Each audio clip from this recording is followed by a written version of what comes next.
Hello दोस्तों, आज हम पढ़ेंगे कि इन्फ्लामेशन मेडिकल सर्जिकल में एक फर्स्ट टॉपिक आता है इन्फ्लामेशन। इन्फ्लामेशन क्या होता है? Inflammation is a response of in tissue to injury of an injury caused by the invading Python.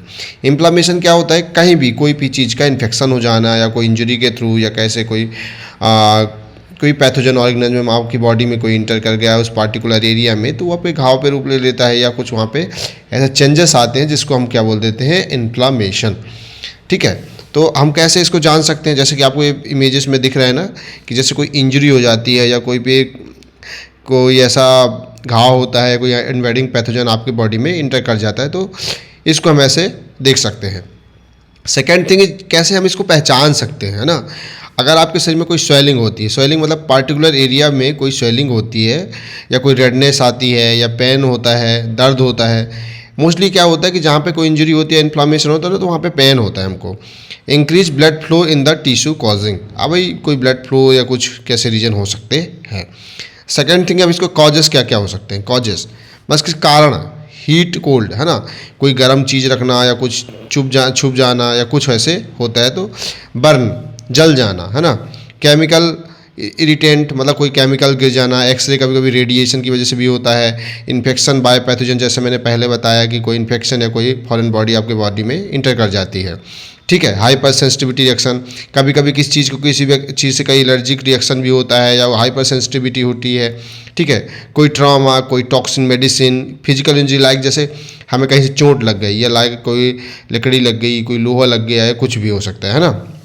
अब आते हैं हम टाइप्स, मतलब कितने प्रकार का होता है।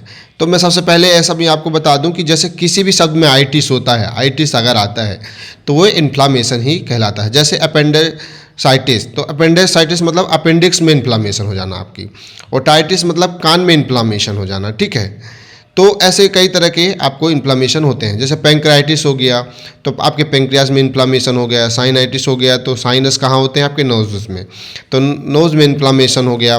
मेनिंजिस कहाँ होती है? आपकी ब्रेन के पास एक मेनिंजिस लेयर होती है, वहाँ पे इन्फ्लामेशन हो गया तो मेनिंजाइटिस हो जाता है। सिस्टाइटिस की हो जाएगा, आपके सिस्ट में अगर इन्फ्लामेशन हो तो सिस्टाइटिस हो जाता है।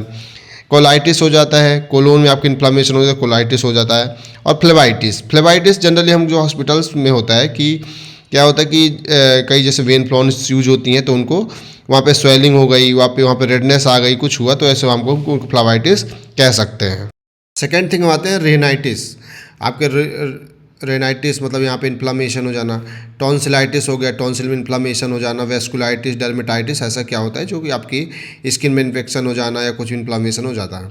अब आते हैं हम टाइप्स कितने प्रकार के हैं? 2 प्रकार के होते हैं। पहले एक्यूट और क्रॉनिक, हम जनरल भाषा में समझ सकते हैं, जो कुछ टाइम के लिए होता है उसको एक्यूट बोलते हैं। क्रॉनिक वही जो एक्यूट आपको लॉन्ग समय तक के लिए हो जाए उसको हम क्रॉनिक बोल सकते हैं। ठीक है, अब आता है रेडनेस। जैसे आपको साइन एंड सिम्टम्स क्या होता है? रेडनेस, तो रेडनेस होगी, स्वेलिंग होगी, दर्द होगा आपको, वहाँ पे हीट होगी, लॉस ऑफ फंक्शन। मैं सिंपल भाषा में आपको बताता हूँ, है ना। अदर सिम्टम्स जैसे होता है एनरोक्सिया हो जाती है, भूख न लगना होता है, वेट लॉस होता है, वजन आपको कम होने लगता है, वीकनेस होती है, रेस्टलेसनेस और फीवर होता है। ये जनरल सिम्टम्स होते हैं। अगर गांव में भी किसी भी को भी ऐसे होते हैं सिम्टम्स तो आपको ये देखने को मिल जाएंगे कि कमजोरी लगने लगती है। क्या लोग बताते हैं मुझे कमजोरी लग रही है ना।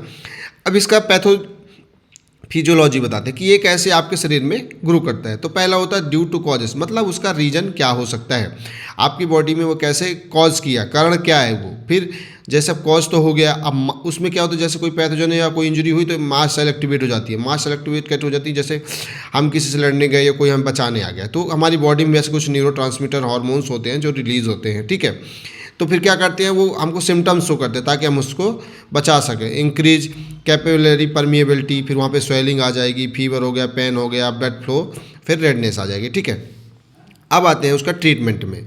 ट्रीटमेंट में क्या होगा? NSAID, non steroidal anti inflammatory disease, है ना। तो ये सब क्या होती है, इनमें ट्रीटमेंट हम चलाते हैं for reduce pain and fever, inflammation जैसे हो गया निमोसुलाइड हो गई, है ना, दर्द बुखार के लिए पैरासीटामोल हो गया या इबुप्रोफेन हो गया, ये सब हम मेडिसिन जनरल प्राइमरी मैनेजमेंट में चलाते हैं। दूसरा हो गया anti inflammatory agent. Anti inflammatory मतलब कि जो इन्फ्लामेशन है उसको हमको ख़त्म कैसे कर सकते हैं। एंटी मतलब उसके अगेंस्ट से जो चीज़ें होती हैं, जैसे कोर्टिकोस्टेरॉइड, डेक्सामेथाजोन, प्रेडनिसोलोन, है ना, ये सब मेडिसिन होती हैं। पर ऐसी कोई मेडिसिन अपने से नहीं लेना है बिना डॉक्टर की सलाह के। ये सिर्फ जस्ट फॉर स्टडी के लिए हमें बेस्ट है जो मेडिकल स्टूडेंट्स होते हैं। Antihistamine drugs for the reduce the secretion for histamine mediators, है ना, लीवोसेट्रा जीन्स जो एलर्जिक रिएक्शन को कंट्रोल करती है ना, एलर्जिक रिएक्शन ना हो।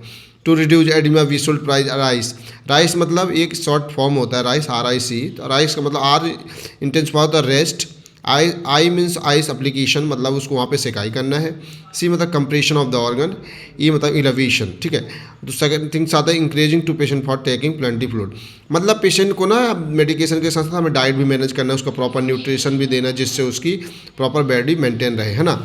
हमको दवाई पर भी डिपेंड बस नहीं रहना है, ठीक है। Okay, thanks you, have a nice day.